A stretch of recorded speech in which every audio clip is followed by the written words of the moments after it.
Hayırlı şembeler.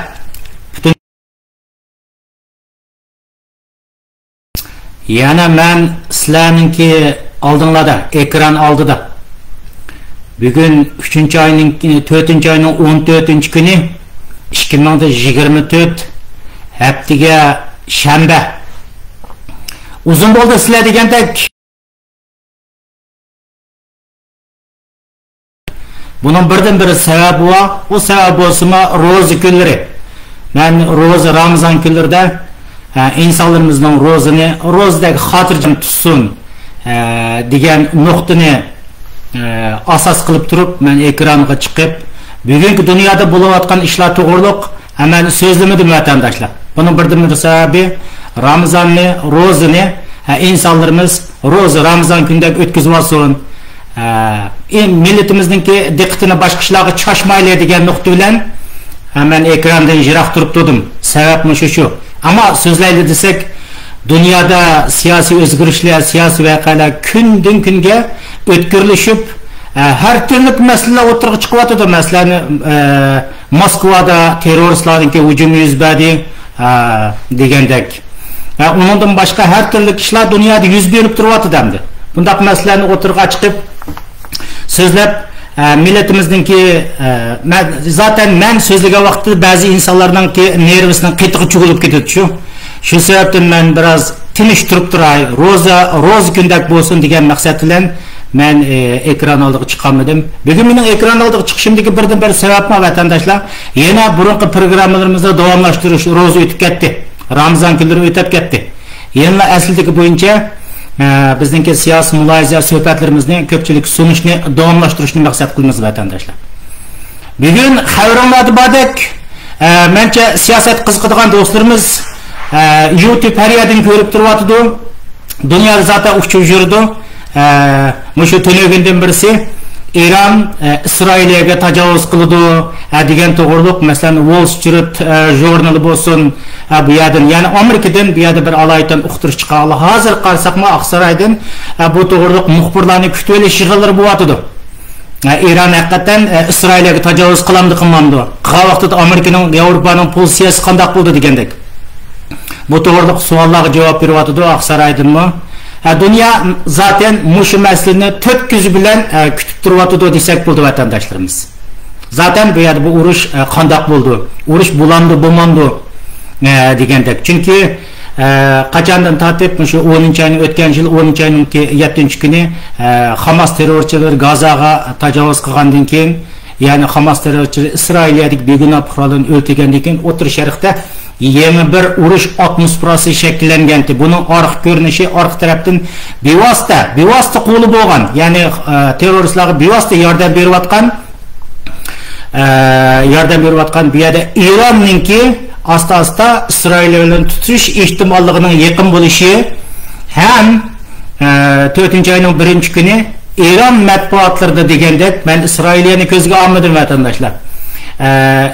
İran'ınki Suriye'deki elçixanası bombalandı. Bu bombalanğan vakanı darrov İran çıkıp bunu İsrail'e kıldı. Bunun mutlak bir cevabını biz heyet tügenden keyin yoki 3 günden keyin degan gaplar bilan 4. ayının 1dan tortib bugün 4. ayının 13 bo'lib ketdi. Tünögün Amerika'nınki bazı matbuatlardan Wall Street jurnallaridan bo'lsin şu İran'ınki yani tünögünki 12. yıllardan tortib 3 gün içinde yani 24-48 saat içinde İran İsrail'e tecavüz kıldı. Yani İran topraklardan degandek haberler dünyada takip atıdı. Şu sebepten keçirin vatandaşlar. Şu sebepten ben ekran aldı da bu to'g'riliq ben zaten bu yerde İran İsrail'e uruşu bulandı, bulmandı degan temini ben köpçülükte mümkün kadar kısa hem düşünüşlük şekilde düşündürüşke tirişme vatandaşlar. Onundan başka ben bu temiği kiriştiğine var. Burun okşaş dünyada sizler körep buldunlar ve bunu körmegen insanlar var. Çünkü dünyada bulayotgan bazı yeniliklarni ben köpçülükte sözlep etmem vatandaşlarımız. Muşu yakında özellikle haberlarda birinci haberimiz yani 1-2-3 etap turib sanını oturup koymaylık haberimiz Türkiye'de yerlik saylam ötkazdi. yerlik saylamda Türkiye'deki Erdoğan hakimiyeti yani AKP hakimiyeti usturup koydu. Bunun birden bir sebebi nima desa Türkiye'deki iktisat, ikkinchidan AKP hakimiyetinin ki yani bir uçğun degan vaqtning o'zida ey Gazza, ey Falastinda vaqirab qo'yib bu yerda yana xalqni aldash siyosati. Bu xalq asta bu odamchilik o'yiniga tushib ketayotganligini bilgan xalq bu yerda AKP hakimiyetidan yani CHP'ga usturup qo'ygan yerlik saylam bo'ldi. Xulasa AKP hakimiyeti yerlik saylamni usturup qo'ydi. Endi yerlik saylamni usturup qo'ygan bu Türkiye hükümeti endi bu yerda darrov o'tirib yani xalqni bir aldash maydonidan Isroilga iqtisodiyatdan jazo yurgizamiz degandek bu yerda bir o'tirg'a bir narsalarni tashlagan bo'ldi vatandaşlarımız. İkinci haberimiz vatandaşlar Moskva'da terör hücumu yüz berdi, 100'den artık adam öldü. Ondan keyin iş yaptı ötkendan keyin bu yerda Taliban hakimiyeti bu yerda Hindistan Times'ning xabardan misal qilyapman. Taliban hakimiyeti Rossiyaga qisman bir tahdid silyapti qandaq. Ya'ni Taliban hakimiyeti bizni terror tizimligidan Rossiya hakimiyeti buni chiqarib degan taklifni Rossiyaga o'tirib qo'yganmish. Bu yana dünya muloyiz qilyapti. Bu yerda endi Talibanni Rossiyaga tahdid silyapti. Bu yerda chunki Moskvada yuz bergan terror hujumini bu dunyo xalqi deydi bu yerda. Afg'onistondagi Daesh ya'ni ISIS-K degan ISIS Xurosonning qonligi to'g'riliq bu yerda matbuotlarga chiqdi. Bundan keyin Taliban hakimiyetinki Putin bizni terror tizimligidan chiqarib o'tishdan dunyoda harakat qil degan taklifni o'tirib qo'yishi Navada şu yolda mağmısan, bizni terör tizimligidan chiqarib o'tish yo'liga mağmısan, yana teröristlarimizni yana qo'yib o'tamiz degan bir narsa chiqyapti degan narsa o'tirib qo'yildi. Ammo Talibanninki Rossiya hukumatiga bu taklifni o'tirib qo'yganligi rostgan vatandaşlar. Yana bir xabarimiz vatandaşlar, Pokistondagi ba'zilarda terroristlar, ba'zilarda Balojiston ozodlik armiyasi, mayli kim bo'lsa, kim bo'lmasin, bu yerda xabarlarni ko'rdinglar. Xitoyniki 9 nafar ishchilarni ya'ni Guard portida Xitoyning 9 nafar ishchisini o'zini qo'shib partish harakati olib berish natijasida bundaq bir harakatlar yuz berdi. 9 nafar deydi ba'zilar, ba'zi shu bu yerda mening bilishimcha bu 2 oyninki 3 oyning 27-kuni mencha shu atrofda yuz berdi. Ölgəndən keyin Xitoy hökuməti bu yerdən xulasa 62 milliard dollarlıq Guard portiga, ya'ni Pokiston Balojiston rayoniga sağan mablag'ni to'xtatishga majbur bo'lgan. Endi bu yerda yana bu yerda Xitoy hökuməti Pokiston armiyasiga Pokiston tahdid silish orqali bu yerda yillardan birisi bizning nurg'un odamlarimizni o'lib ketdi. Endi u Guard portiga berib ishlaydigan Xitoy odamlarimizni topolmayapmiz. Sen u yerdagi vaziyatni ya to'liq kontrol qilsan, to'liq kontrol qilamasan, biz bu yerga askar kirgizamiz degan taklifni o'tirib qo'ygan vatandaşlar. O, bravo. Xitoy Pokistonga tinchlik saqlaymiz deb o'tirib Guard portiga bu yerda askar kirgizgan vaqtning o'zida nima bo'ldi deysanglar, bu yerda Balojiston kuchlariniki bevosita etish maydoniga aylandi vatandaşlarimiz. Ama Xitoyni 62 milliard dollarlik mablag'dan u yerda tashlab qo'yishga rozi emas-ki. O chuqur u mablag'ni qaytarib olish kerak. İşini davomlashtirish kerak. Chunki bu Xitoyning Ipak yo'liniki, bu bizniki Qashqardan o'tib, Uyg'ur davlatining Qashqardan o'tib, bu yerda Pokistonning Guard portiga tushib, Guard portidan bu yerda Hind okeanini bu yerga dengizga tushadigan eng qisqa yo'l ashadi. Bu shunday vaziyatlar. Yana bir xabarimiz The Economist'ninki xabarlarda chiqyapti. Xitoy iqtisodi bu to'g'riliq har turli muloyiz maqolalari chiqyapti vatandaş. Bunda qisqalar deb beraman.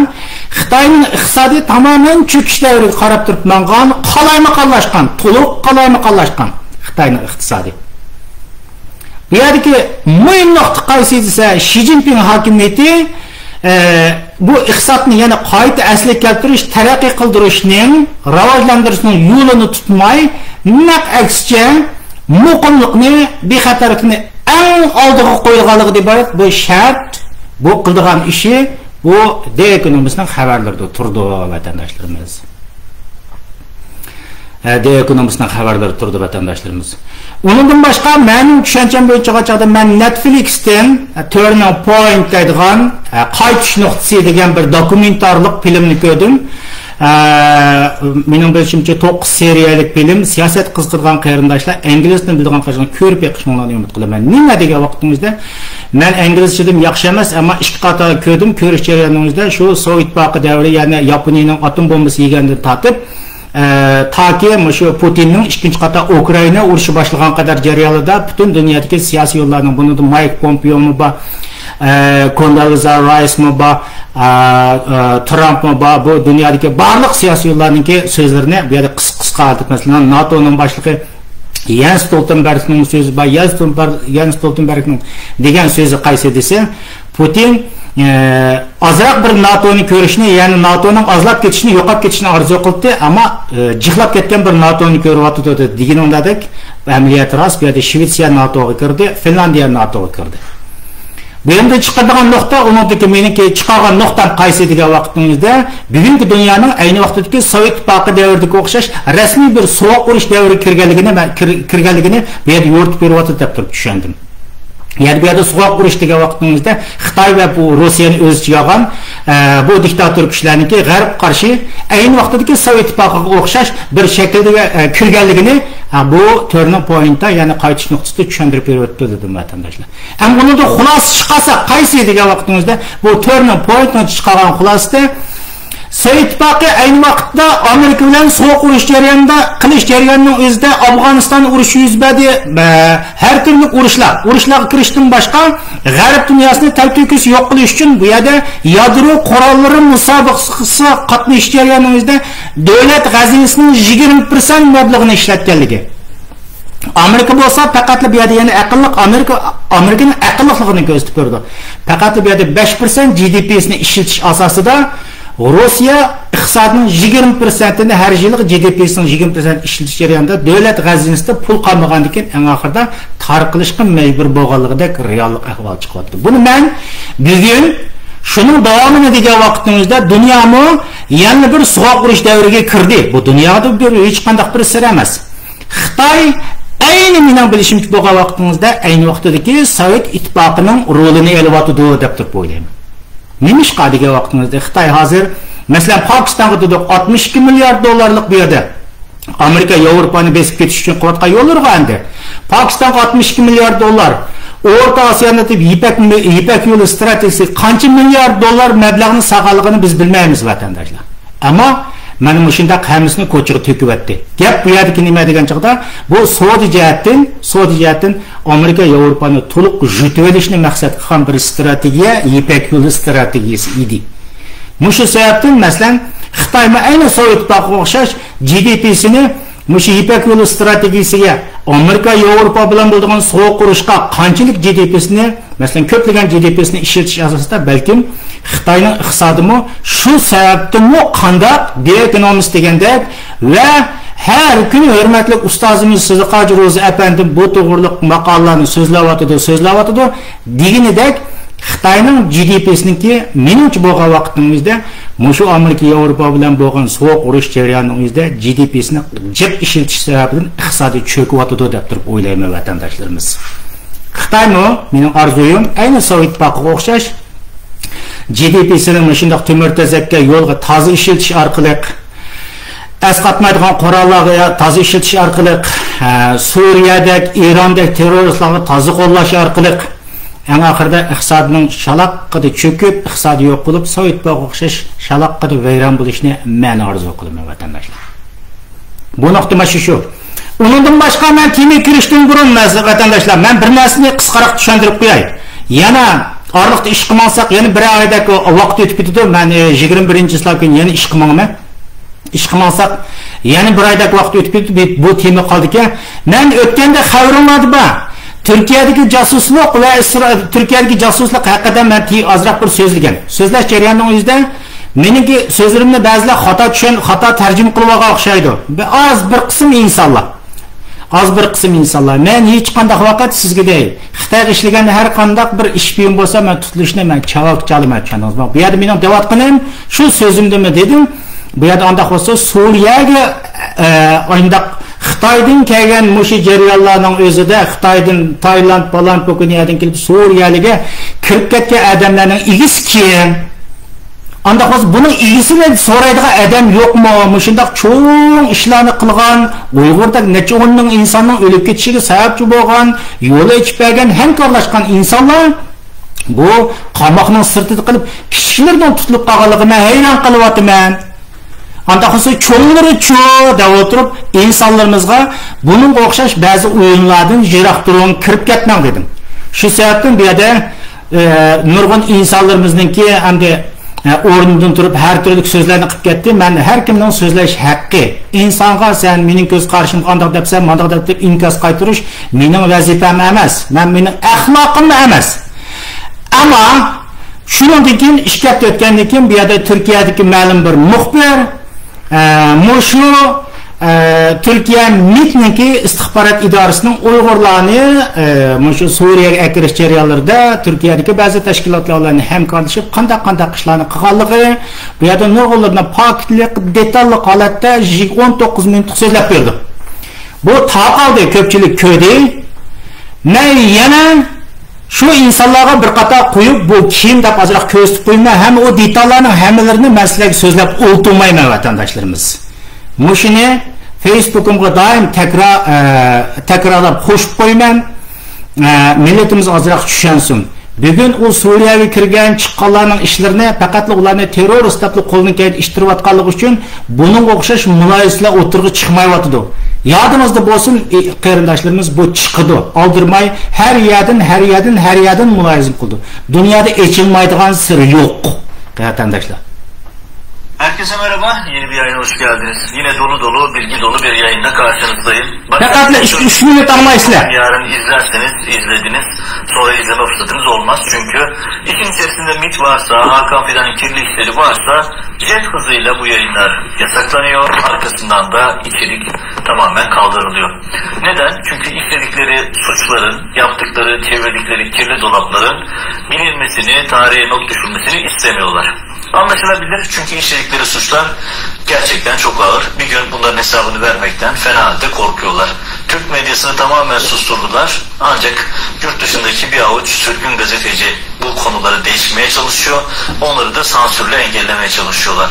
Hep söylüyorum, hatırlatıyorum. Bu sansürü ancak sizin desteğinizle aşarız. Eğer bu yayınları önemsiyorsanız, beğeniyorsanız lütfen desteğinizi esirgemeyin. Hemen konuya geçelim. Konumuz ne? Konumuz Uygur Özerk Bölgesi'nden Uzak Doğu'ya, oradan Türkiye'ye, Türkiye'den de Suriye'ye taşınan binlerce Uygurlu'nun sürecini, hikayesini anlatacağım ve bu süreç içerisinde Türkiye'de, İstanbul'da yerleşik bazı sivil toplum örgütlerinin nasıl bu kirli plana alet edildiği, nasıl paravan edildiğini birinci bilgilerle size aktaracağım. Konu çok hassas, dolayısıyla bazı bilgileri kenarından dolaşmak zorundayım. Çünkü hani bu konular birçok insanın başını ağrıtabilir Türkiye'de ya da Sincan'da, Uygur Özerk Bölgesi'nde. Dolayısıyla biraz olayın çerçevesini çizip size resmi tamamlamaya çalışacağım ama çok detaya girmek konusunda biraz endişe.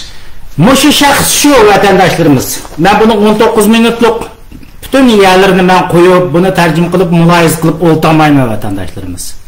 Çünkü akılsız insanlara bu ya aklı bağ insanlara bu paketini oturup koyup koyduk. Demek ki oğlumuz nime desek vatandaşlarımız bizden yana tekrar ötüp ketay hiç bir zaman mening Türkiye halkı bilen Türk milleti bilen mening düşmanligim yok. Bizning devatqanligimizdan rastkeligini mana Türk muxbirim o'zime devatdi. Mushu yeterlik, sizlar uchun yeterlik ham boshqalar uchun yeterlik. Bunda videolar yana takrorda Suriyaga kirib ketganlar falan pokonlar uni faqat terrorist deb qo'ldan kelgan ishtirayotganligi uchun buning detallari bilan mulohaza qilgan insonlar bo'lmadi. Buni boshlatganlar biz. Ama bugün bu Türklerin ağzıgımı çıktı. Bu yana devamlı oturgu çıktı o vatandaşlarımız. Bizim vatandaşlarımız bir yerde sizlerge dep ötep gitay, yana dep ötep gitay vatandaşlar. Birinci, ikinci cumhuriyetimizden mu yıkılıp ketişte bazıları Stalin'e falan pokunundaydı. Ben Stalin'e ona koşu oturup yana Uygurlarda hadidini aşkan Türk'ünün pokunu yayılgan adamların şu vaxtdaki hükümet karmaqda jıqlıqdan iki qatımlıq cumhuriyetini ben yıkıldı dep turib o'ylayman. Ben şu vaxtdaki reallik bilan hozirgi reallikni selishtirsam ayni o'xshash deb o'ylayman. Hatta unda eshib ketgan deb o'ylayman vatandaşlarımız. Bugun mushundaq real masalalarga kelgan vaqtning o'zida biz poki tushunchamizni o'tirib qo'ygan vaqtning o'zida birisi turk dushmani, birisi falan to'kin deganlar bilan og'zini yoptirman, jundirman, sen turkning gapini qilma. U to'g'ri qismi to'g'ri qismi uni suyish kerak, xato qismi suyish kerak, hammasini qilib shunday o'tirish kerak. Bu mushu nuqtaga aytyapti. Demak, shunda deymanki, bu Uyg'ur xalqi yani mana shu Uyg'ur xalqi 3-chi qatorliq shunday bir jumhuriyat qurish fursatimiz oldimizga kelyapti. Ya'ni qallasini sagatmasan, yana bir Stalinga o'xshash yoki bu Putinga o'xshash birlar chiqish mumkin. Plus Turkiyani qo'shib o'tirib, mushu kirlik o'yinning ostida Uyg'urlar 3-chi qatorliq jumhuriyatini yana yo'qotib qo'yamkin deb turib andish qilmir aslında degan vaqtda. Bir insonning to'g'ri yo'lini chuqur sevamiz, ammo xato yo'lni xato deymiz vatandoshlarimiz. Mushu meniki bu to'g'riliq. Buni takrar men Facebook'imga doimgidek ko'pincha yengilab qo'yman. So'rgan insonlar bo'lsa, yo'llab beraman degandek mushundaq ishlar vatandoshlarimiz. Endi temamizga kelsak vatandoshlar, Iran Isroilga urushi bo'lamdi degan temaga kiramiz vatandoshlarimiz. Men yadinglarda bor vatandoshlarimiz. Mushu tunji qatormish 10-ayning 7-kuni Hamas terrorchilari Isroilga tajovuz qilgan vaqtning o'zida O'rta Sharqda cho'ng urush bo'ladi degan tema to'g'rida so'zlab 6 oy avval buni so'zlab men bir xulosani o'tirib qo'ygan. O'rta Sharq davlatlarining ichida bevosita Isroil bilan urush qilgan bir davlat yo'q edi. Men shu vaqtda 4 davlatni sanab o'tdim. Turkiya, Misr, İran, Saudiya Arabiston qatorliq biroz Jeneva 4 davlatni sanab o'tib, hech birining Isroil bilan bevosita urush qilishning ehtimolligining nol ekanligini. Ammo O'rta Sharqda cho'ng urush yuz berishning her daim bo'ladiganligining, buning birdan-bir garantörligining Rossiya va Xitoyning iborat ikki kuch garantör bo'lib, urushga kirsan desa, bu urushning bo'ladiganligini men o'tirib qo'ygan edim. Bugunmi yana men shu fikrimda. Men nima uchun bu fikrda deb deyishimdagi sababini desam vatandoshlar. Bu yerda Xitoy va Rus nima uchun garantör bo'ladi undaq bo'lgan bo'lsa degan savollarni o'tirib qo'ysizlar. Degan nuqtani o'tirib qo'ysizlar. Ba'zilar bu nuqtani o'tirib qolgan vaqtimizda voy, Amerika masalan hozir jamiyat yiqib yurgan Rossiya, Yevropa falan to'kin o'tirish haqida o'ynab ketdi. Hammasi pul g'alavatida uni. Bikaga g'amasi yo'q. Bu yerda bir nuqta bor. Ba'zilar deyishi mumkin Amerika o'tirish sharqni falan to'kinni kontrol qilib u burundan tatib kontrol qilib kelgan, bundan keyin kontrol qildi. U dunyo bexatarlik uchun muhim Amerikaning u yerda mavjudligi. Bu yerdagi mening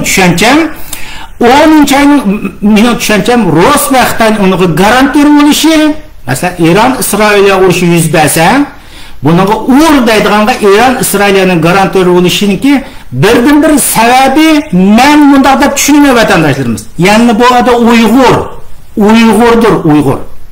vatandoshlar. Nima uchun unda bo'lgan bo'lsa Uyg'ur deymiz? 2018-yildan tortib Uyg'ur masalasi xalqaro sahnaga chiqishdan avval dunyo xeyli yaxshi tinchdi. Qachonki Amerika biz so'zlagan bu yerda Uyg'ur irqiy qirg'inchilik masalasini kun tartibga akilib, Yevropada nechilagan davlatlar qabul qilayotgan ahvol ostida, bu Uyg'ur masalasini kun tartibga akilayotgan ahvol ostida, hatto BDTga kirgan butun dunyoga hatto 2021-yil bir yil Uyg'ur deyilgan butun dunyoda shunday yil bo'lgan vaqtimizda 2022-yil nima chiqdi? Rossiya Ukraina urushi chiqdi. Andaqdan bu yerda Xitoymi bu yerda mening tushuncham mundaq bir plan o'yildi. Bir, Uyg'urning ustidan xalqaro medianing ustiga aytib o'tish. Unda bo'lgan biz ikkinchidan Amerika sen Uyg'urlarni irqiy qirg'inchilik qildi dedim. Unda qolsa sening qo'lingni men kirlashtirman. Buni kirlashtirishning birdan-bir usuli qaysi? Hamas terrorchilarini Isroilga kuch ko'chish orqali shunday bugungidek ahvol o'rtaga chiqarsa, Isroilga uni urush qiladi. Bugungidek urush qilgan vaqtimizda biz darrov o'tirib anda bo'lgan bo'lsa, Isroilga biz irqiy qirg'inchilik qildi deymiz. Dunyoga haqiqiy irqiy qirg'inchilik qilishning kimligini dunyoga ko'rsatimiz da'vo turib, Bu yerda Hamas terrorchilarning kuch ketish harakatini men eng chong dunyodagi eng orqada kuchni Rus va Xitoy bo'lib, Xitoy uning bevosita qo'lini Eron deb turib o'ylayman vatandoshlar. Mana bugun dunyo qarasimiz, dunyoning hamma yeri Yajuj, Majujlarning hammalari bedetidan tortib butun dunyoga o'tirib, Turkiyadan tortib musulmon dunyosi chamisi voy Isroil irqiy qirg'inchilik qildi. Qurolliq etishayotgan bir insonlar irqiy qirg'inchilik qildi deb o'tirib, hamma narsa shuning ustiga yuklandi. Bular shundoq o'yladi. Men bu fikrimdan chin turman. Endi bu yerda qolganini qo'yib turib, masalan, İsrail'e İran urushi yuz beradi degan temaga kiraylik vatandoshlar. Men yana davomlashtiray. Bu urush har qanday vaqt yuz beradi. Sabab bu yerda 10-oyning 7-kuni mana mushu bu yerda sabablar tufaylidan Hamas terrorchi u yerga kirdi. Dunyodagi bu shaytoniy kuchlar qanday o'yladigan vaqtning o'zida Andaqız İsrailiyani irqiy qirg'inchilik qildi degizimiz 1967-yildagi shartga asosan buni urushni uzun ep boramaydi. İsrailiya tamamen yolg'iz qoldi. Irqiy qirg'inchilik bo'lganki yolg'iz qoldi. Bu vaqtda İsrailiyani bo'ysundiramiz. İsrailiyani bo'ysundirish orqali bu yerda bir Falastin davlatini qurib etamiz. Bu orqali Uyg'ur masalalar deganlarning hammasini yepib etamiz deb o'yladi. Ammo tarixdan buyon özünün milliy mavjudligini, özünün mustaqilligini tek yegona etgan İsrailiya xalqi buni başaytmadi. Ta 6 ay oldu, Gazani 70-80% tuzilibdi desi bo'ldi. Yani yolg'iz qilishning ehtimolligi, yani bir İsrailiya bo'lgan taqdirda ularning DNAsi geni shunda Yahudi xalqiniki. U davlatning o'zi mustaqil, o'zi yolg'iz qurdi. Hem o'zi Uyg'urlar o O'rta Osiyoda yolg'iz bo'lgan o'xshash İsrailiyani o'tirishar qilganda yolg'iz bir davlat. O anga urush qildi. Bu İsrailiya xalqininki Hamas terrorchilari va atrofidagi musulmon terrorchilar qarshi urushini ne Amerika to'xtatmadi, ne Yevropa davlatlari bo'lsin bu yerda har turli besimlarni qilib boqqan bo'lsa-mu, tarixdan buyon yolg'iz urush qilib kelgan İsrailiya xalqi buniga bashagmadi. En ahırda bu urushni davomlashtirib kelib, İran matbuotlarida deganidek Hamas bu yerda Libnondagi terroristlarga, Suriyadagi terroristlarga, yani Asad kushiga, Libnondagi Hizbullahga hammasiga shu bevosita qo'llarga yordam berayotgan Eronning elchixonasini 4-oyning 1-kuni bularga bir iftolikni berib soldi. Bu İran'ın degini bu cedavatıman cümama İsrail'e IDF taraf bu to'g'riliq jiq inkoslarni bilganmidi. Mushundaq bir vaziyat bo'lgan bo'lsa biz albatta uni qilmaymiz degan gaplarni to'xtatdi. Bu İran darrov buni İsrailga qildi. Bundan zaten biz o'ch olamiz. Urush qo'zg'aymiz. Ro'z deb ketgan dedi. 3 kun dedi. Ammo shundaq qilamiz dedi. Endi bu pon o'z etib qo'ydi. Am buni orqa tarafida qanday bo'lish kerak? Orqa tarafida. Endi bir İranga deb kelsak vatandoshlar, yana bir takrorlab o'tay. İranning Xitoy bilan bo'lgan 200 milliard dollarlik savdo shartnomasi bor vatandoshlar. Bu urushni İranni bevosita qo'llab chiqqan bo'lsa, bay degandek ularning hech qanday shartlari amalga oshmadi. Yani Rus, Xitoy, İran falan pokunning buni İsrailiyani bir oyning ichida yoki 5-6 kun ichida ilgari arablar bo'lgan urushda 6 kunlik qisqa mezgil ichida hammasi oxirlashgan. Bularning birdan-bir o'ylagan farazlari bu urushni İsrailiya qisqa mezgil ichida oxirlashtirdi. Irqiy qirg'inchilikni beshiq otimiz, Falastin davlatini tez suratning ichida xalqaro kun tartib aktivitimiz deganda, bay degandek İsrailiya xalqi buni bosh egmagandan keyin bu urush asta-asta o'ziga yaqinlashdi. Eronga yaqinlashdi, bevosita qo'liga yaqinlashdi. Bu bevosita qo'liga yaqinlashgandan keyin bu yerda Eron qanday qilish kerak? Qanday bo'lgan bo'lsa, bu yerda Xitoydan deydi. Anda bo'lsa men urush qilaman. Mush o'yin 4-oyning 1-dan tortib bugunga qadar bo'layotgan suhbat hozir 3 yoki 4 yadli telefon bo'layotdi buniki. Amerika, Yevropa taraf buning Amerika pozitsiyasini bildirdi. Eron agar tajovuz qildika Isroilga biz uni darrov javobini beramiz dedi. Endi bu yerda Xitoy qanday qilish kerak? Xitoy bu yerda degan planlarning hammasi Rus falan to'kunlarni amalga oshmagandan keyin anda bo'lsa urushga kir deydisa, urushga kir Eron deydisa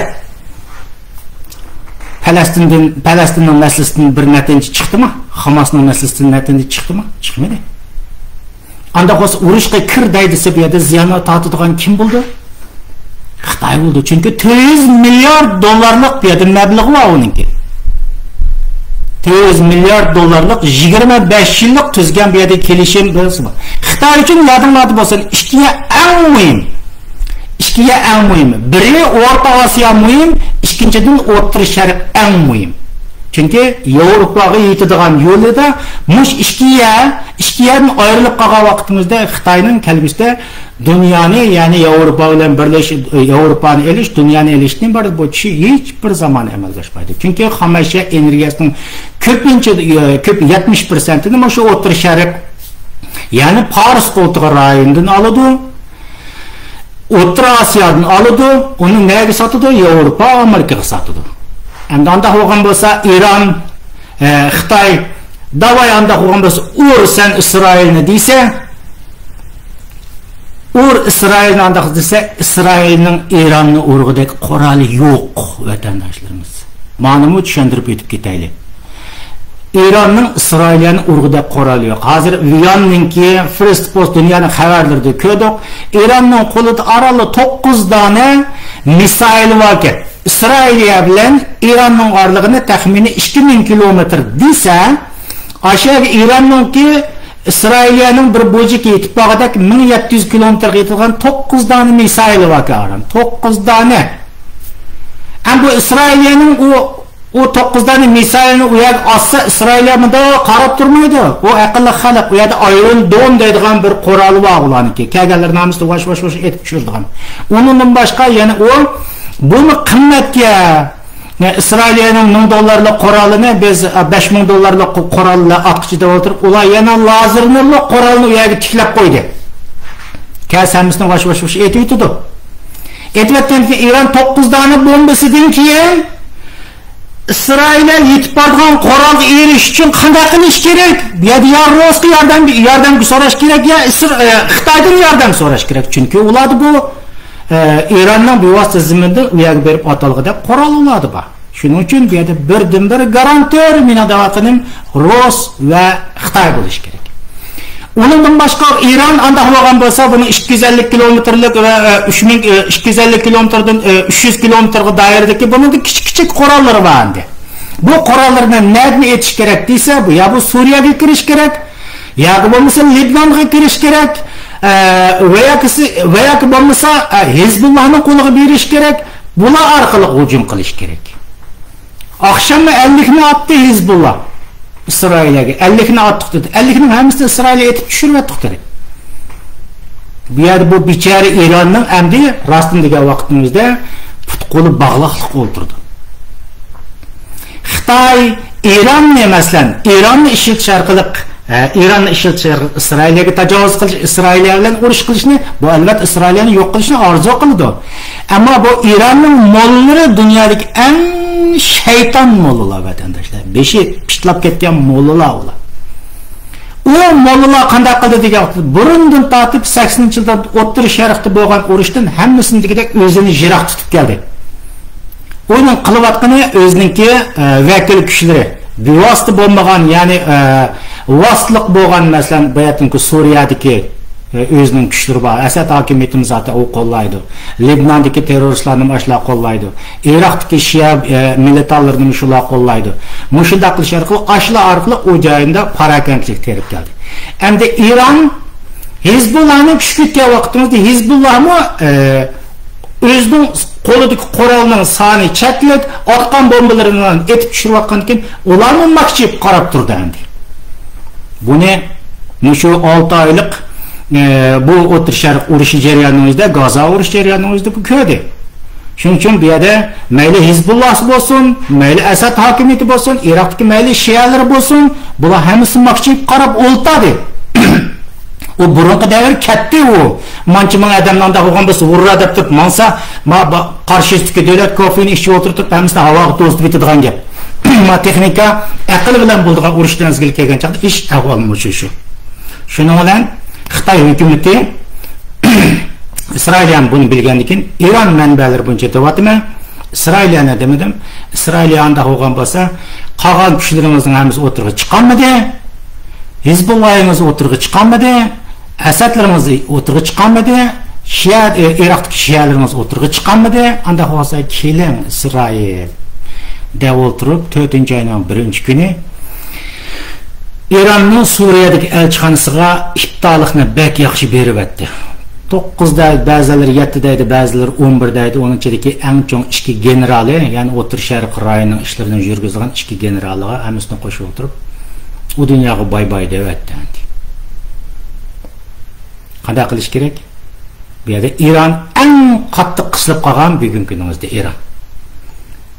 Undan boshqa hayit kuni bo'lgan vaqtning o'zida Isroil qanday qildi desa, İsmail Hamini deydigan terroristninki 3 o'g'liga hayitlik bo'ladi.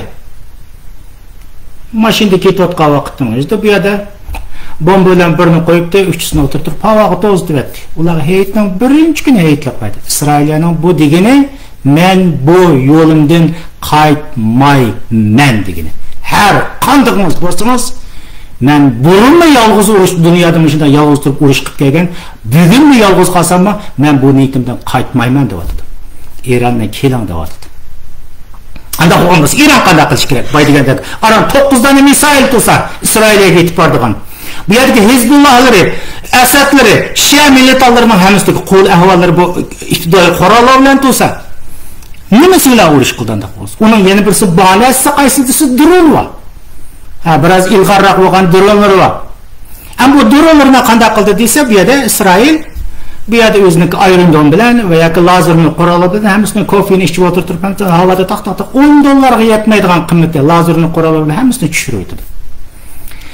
Andaqdan yana bir yerda Iranning qo'lida 3-chi alternativ bor. Masalan, deyli Xitoy buningga uzun masofali qurollarni berdi deyli. 9 tushib ketgandan keyin berdi deyli. 9 tushib ketgandan keyin yana o'tirtirgan 50 ni berdi deyli Xitoy. 50 ni bergan vaqtning o'zida bu yerda masalan Isroilga qarab turib otdi deyli. Isroilning bu yerda yana birisi signal GPS deydigan dunyoda hozir taraqqiy qilgan bir texnik bor. Bu mening bilishimcha Amerika bilan Isroilning eng ilg'or. Navada Iran o'zining tuprog'idan Xitoy bergan va yoki 9 dona raketasini masalan Isroilga qarab turib otdi deyli.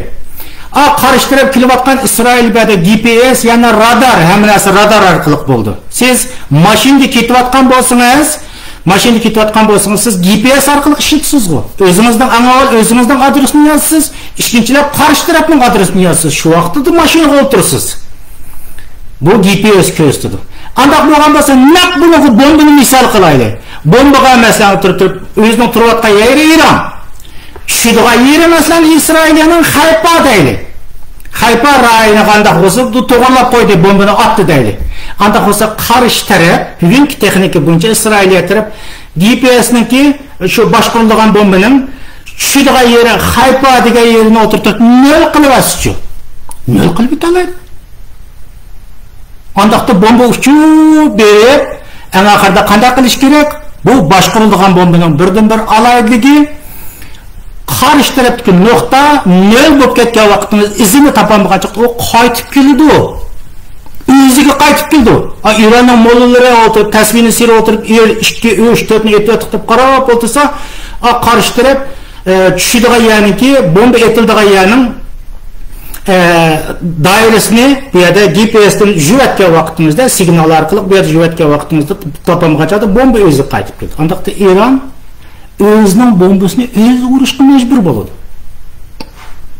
Undaqda bundan yana bir uchinchi bir alternativ bor. Undaq bo'lgan bo'lsa, yana Iran o'tirib bomba asqatmata o'tirib, yana bombalarni atgan vaqtning o'zida, masalan Isroilga deylik, Hayfaga atgan bombaningki qarshi tarafga signal yozilgan Hayfa degan bo'lsa, buni o'tirib unda bo'lgan bo'lsa, Pokiston deb turib yozib qo'yishchi. Pokistonning masalan Karachi deb turib shularning GPS-ga tushirib qo'yishchi. Vaqtimizda atgan bombalarni o'tirib Isroilga attım desa, chigilib o'tirib Pokistonning bir yeriga tushib ketadi. O'ziga tushmasa. Yoki bo'lmasa qarshi taraf nimani to'g'rilab qo'ygan bo'lsa, Ozarbayjon degan bo'lsa, Ozarbayjonga tushib ketadi. Va yoki bo'lmasa Turkiya desa, Turkiyaga tushib ketadi. Yoki Libnon desa, Libnonga tushib ketadi. Iranning o'zining atgan aşı boshqarilgan bombalarni bilan İran'ı başka bir devletniki uruş cinayetçisi kılıp koydu İran'ı. Yani ikincisi özünün mesela Lübnan'daki bazıları Hizbullah bazılarının koordinatlarını İran'dan atkan bombalarının karşı taraf tutan koordinatı düşürüp koygan vakitimizde uya bomba verip şu yerge düşürdü. Başkurulgan bomba degenin ismi şu başkurulgan bomba. Onu siz texnika arkalık bu bombanı karşı taraf mı koluna alaydı özünüzün bombasını. Şunun için çoğun devletler menin andak bomba, menin mandak bomba da bugün Putin efendimiz şunçilik devran salıdı ki ama bir başkurulgan bombalarını uzun musafirlik başkurulgan bombalarını konukisini beşik kelgen çağda kolu emez konu titreydi. Sebep bu yerde. O bomba ya özüge qaytıp keldi ya özünün düşman degan kişilik. Karşı taraf bunun texnikalarini GPS'nin karşı taraftakilerini sıfırlab atgan joyda nöllab atgan vaqtda yoki boshqa adresini qo'yib qo'ysa o boshqa yerga tushadi. Manda qish vatandoshlar. Bu yerda İsrailning bu haqdagi texnikalari eng ilg'or. İranning qo'lida undaq texnika yo'q. Pishlab ketgan sarang mo'lalar aşında qanday. Bugungi ahvolim mushunda holatga tushib qoldi endi. Yadinglarda bo'lsa 1999-yil NATO armiyasi Kosovoda urush qilgan. Kosovoda urush qilgan vaqtimizda shu vaqtda Xitoy hokimiyati mushu Yugoslaviya taraf turib uni qo'llab har turli ishlarni qilib ketgan vaqtimizda NATO armiyasi bir bomba bilan o'tirib Xitoyning şu vaqtdagi elchixonasini to'zitib o'tgan. 3 kishi mening bilishimcha o'lgan. Shu vaqtimizda o'ylasangiz ajaba Xitoyning shuncha kuchli qurollari bo'lgan Xitoylar o'zining elchixona mening tuprug'im menga tajovuz qildi degan gap bu. Xitoy hukumatimiz shu vaqtda qanday qildi desa, o'zining manqi studentlarini, o'quvchilarini ko'chaga chiqarib qo'yish orqali Amerika qarshi shuar to'latqizdi va yoki ko'chada ketayotgan sayohatchi aqtalliklarni urdi, so'qdi, undan boshqa hech qanday ish qilolmadi vatandoshlar. Bu 99-yil. Agar shu vaqtimizda Xitoyning Amerikaning bir ba'zilariga Guamdak yetib borganda qurollar bo'lgan bo'lsa, o'zining tuprog'iga tajovuz qilib, o'zining shon sharafini qo'g'dimoqchi bo'lgan bo'lsa, u bir narsani etish kerakdi. Oxirida qanday qildi Xitoy? Yig'lash orqali anda bo'lgan bo'lsa, yig'lash orqali Amerika hukumatı bu Dashguanni yangidan sepbasa, elchixonni qaytadan sepbasam, bizning bu yerda kaynimizda odamlarimiz bor, yuzimizga sat turdi. Bir kechirim so'rab qo'ysang degan chaqda Amerika hukumatı biz koordinatni xato belgilab qo'yibdi deb o'tirib, shuninglar oxirlashdi. Endi bugun qo'sh Ironga kelaylik. Iron qanday qilgan bo'lsa, o her türlü İsrail'e şartını koymadığı için çokun koydu. Veya kolturup diyen buluşum mümkün. Gazze'ye boğa uğraşını toktatsan, ben sana bomba atmayayım diyen buluşum mümkün. İran İsrail'e mani çıkarıp koydu. Sizden keçirim sorun uğraşını toktatmayayım dedi. Ancak ikinci alternatif İsrail'e xud burun qo'yishlar bizden keçirim sorusun Dashguanni qaytadan sepa deyishi mümkün. Desin İsrail mani çıkarıp koydu. Anda xo'sa İran qanday qilish kerak? İran urushga kirish kerak. Agar İran urushga kirmasa, bu yerda o'zining xalqi, bu yerda hozir 400 bilan qarab o'tirdi o'zining xalqi. Urushga kirsa, bu yerda qadar real ahvol. O'zi iqtidoriy holatga qaytib ketadi.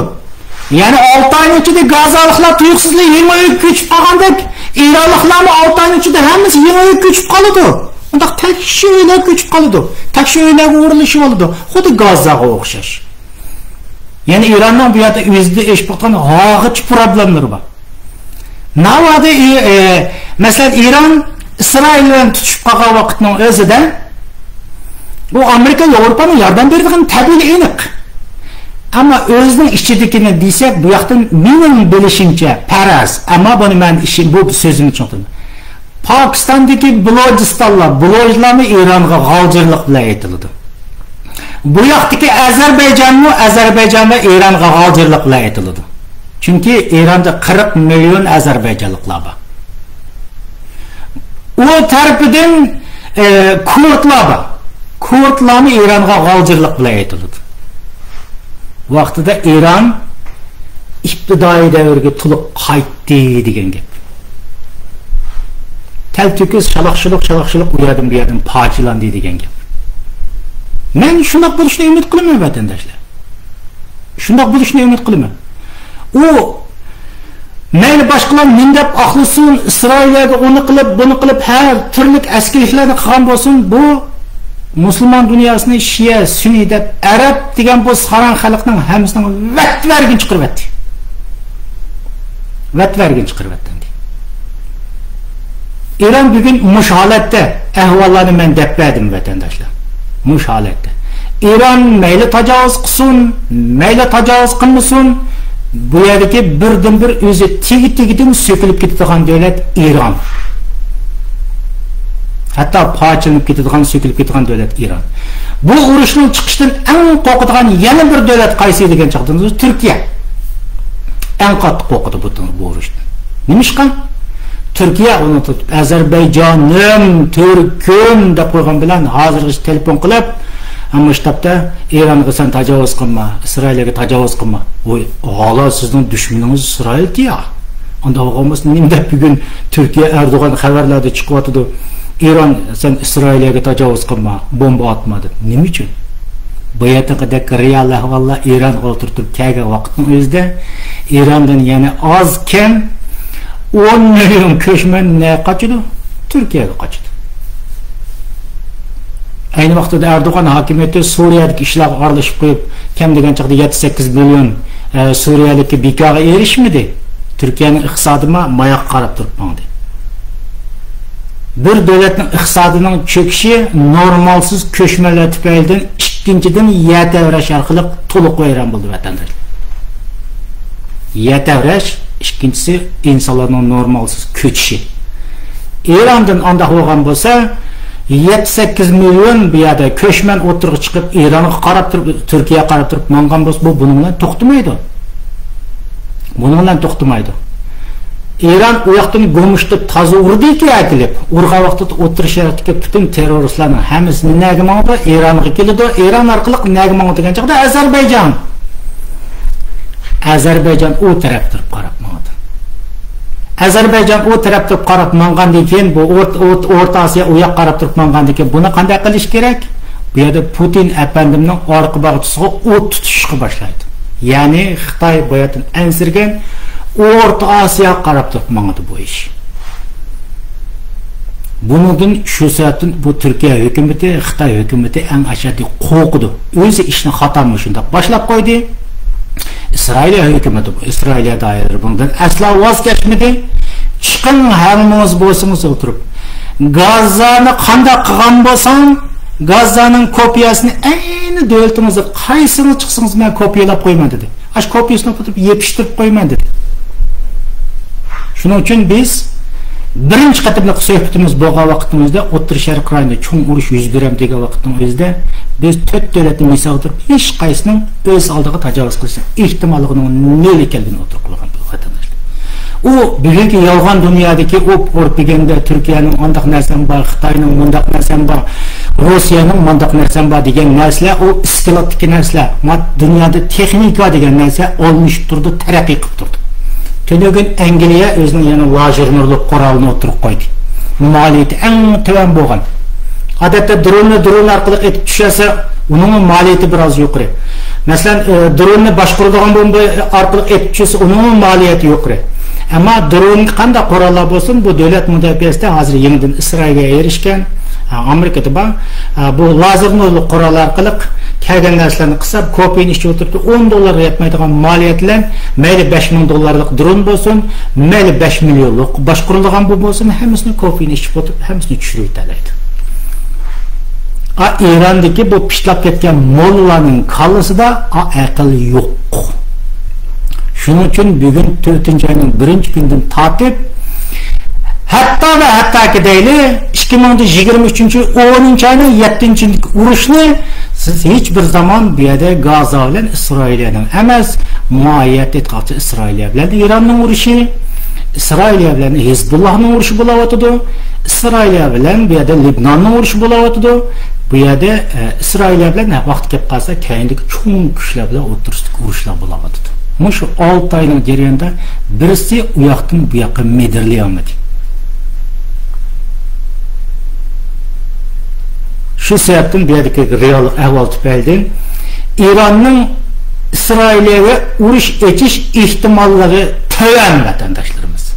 Agar u shayton bir tangining ikki yuzi bor desa, bir tarafida Iranning mo'llari desanglar bo'ladi, ikkinchi tarafini Xi Jinping Xitoy desanglar bo'ladi. Ya'ni bir tangining bir yuzini Iranning mo'llari desanglar, yana bir tarafini o'tirib Xitoy hokimiyati desanglar, u o'xshash qilibdi. Ayni bir qilibdi. Darijdan tashqari hiliga, darijdan tashqari aldamchi. Ana, misolni keltirdik. Kosovodagi Xitoyning elchixonasini urib o'tdi. Mana, yig'lab qo'yib, hijib qo'yib qarab bo'ldi. Eronning elchixonasini urib o'tdi deydi. Eron manbalaridan digini bo'yicha da'vatim men Isroilga tilganmidim. Ana o'tib urdi, biz javob qaytaramiz deb bugungacha yo'q. Agar Eron bunun bir ehtimollik aldamchilikni qilman desa, qaysi aldamchilikni qildi desam, bu o'zining ziminidan İsroilya, Iordan, Suriyaning chegarasida bo'lgan Golan egizligi bomba otib qo'ydi bu. Golan egizligi degan egizlikka bombani etib, bu yerda bo'zbi 5 Isroilliklar bor, 6 Isroilliklar bor. Isroiliyaning yerda harbiy gazarmalari bor. Shu yerga bombani etib qo'yib, shundan o'tirib ko'rdimmi xalqiga deydi. Biz degan Isroiliyaga bomba etyapti. Dunyodagi eng chong shayton, eng chong tog'utlarga bomba etyapti deb turib qarab o'tirdi. Bu yerda birdan-bir nuqta qaysi degan vaqtida Eronning medirlash ehtimolligi boya degandek shartlardan to'g'an vatandoshlar. Bu yerda Eron qanday qilish kerak? O'zining hokimiyatini saqlab qolish uchun Isroilga, ya'ni Golan egizligidagi yerlarga bomba etish kerak. Yoki bo'lmasa, bu o'zi qilayotgan besimni o'zining xalqining ishonchiga erishtirish uchun qanday qilish kerak? Qo'shnidagi bir davlat ya Ozarbayjonga tajovuz qilish kerak, ya Pokistonga bomba etish kerak. Undaq bo'lgan vaqtimizda Eronning hokimiyati bir mezgillargacha saqlanib qoldi. Bo'lmasa, uning yiqilib tushish ehtimolligini men 2025 ga qolmaydi deb o'ylayman. Mushu qatnovlar reallikdan qutlanmagan avvalda Eronning mo'llarining sallisi yo'q insonlar Eronni boshqaradigan kunning 2025 gacha o'sha kunga olmishidi deb turib o'ylayman. Ya'ni rejim hokimiyatini men tushidi deb turib o'ylayman vatandoshlar. Eron Xitoyning bir qari qo'li vatandoshlarimiz. U tushish kerak, yiqilish kerak. Rossiyani desanglar, Rossiyaning ahvoli bugungi ahvoli ana shu. Ukrainada yotadi u yoqda. O'zining bir Sovet respublikasi bo'lgan odatda Ukrainani ololmay yotadi. Bu yerda men Rossni tilg'amidim. Rossning ahvoli shunchalik barliq texnik qurollarni ishlatib baqdi. Hatto Ukraina urushi jarayonida Erondan kirgan dronlarni ishlatdi Rossiya hokimiyati. Shu sababdan Rossning ahvoli mana shu, Xitoyning ahvoli shu. Yana birisi Xitoy bu yoqda Amerika hukumatı masalan hozir Filippin biz tayyor turibmiz, tayyor deyapti hozir. Masalan AUKUS deydigan Amerika mesela Avstraliya qatorliq davlatlar bu yerda Janubiy Tinch okeanda buni taraqqiy qildirmoqchi bo'lyapti. Buning a'zo soni jiqlab kirmoqchi bo'lyapti. Bunaqa Xitoy hukumatı ani kirsang bo'lmaydi, mani kirsang bo'lmaydi. Masalan Filippin, Yaponiya, Hindistonlarni bu AUKUSga kirdigan deb qildi hozir. Chunki uning ortiqchiligi borki, uni u tashkilotga kirgan vaqtimizda Amerika yerosti suv paraxodiniki eng ilg'or yerosti suv paraxodi yasashga texnik jihatdan yordam berdi.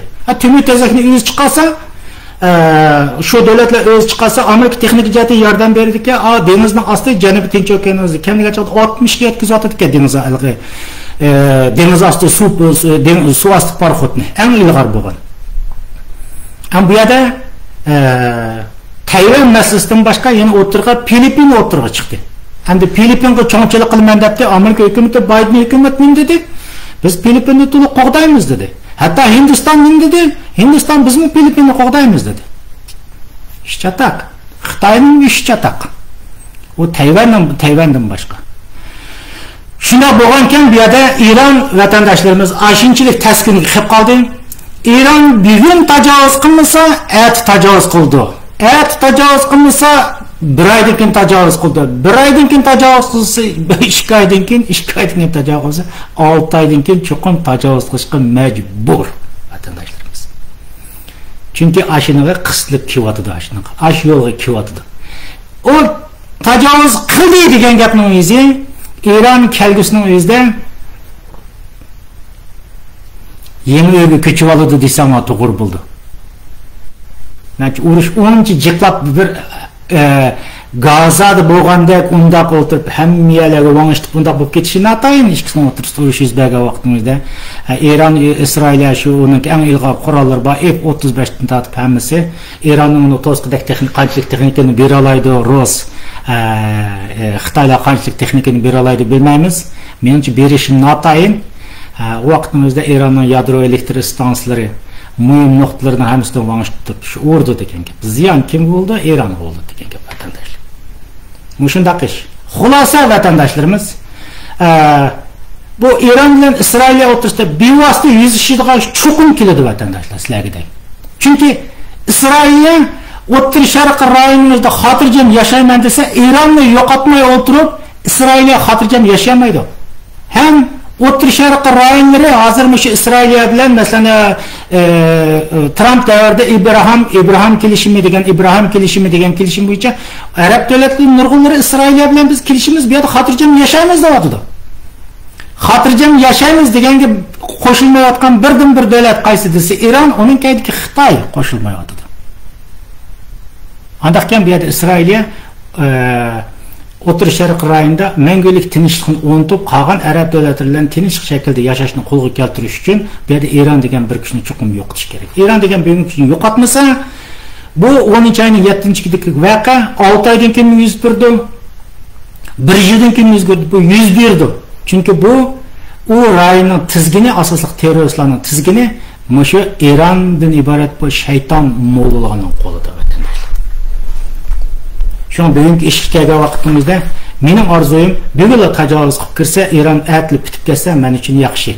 Ammo bu yerda Eron mo'llarining shunchalik yiligaligi, qililligi, zaten tajovuzni 4-oyning har qanday bir nochi bo'lsa, 4-oyning 1-kuni bomba yegan bo'lsa, o'zini deganimiz 3 kungacha bildirish kerak, o'tirib chiqish kerak.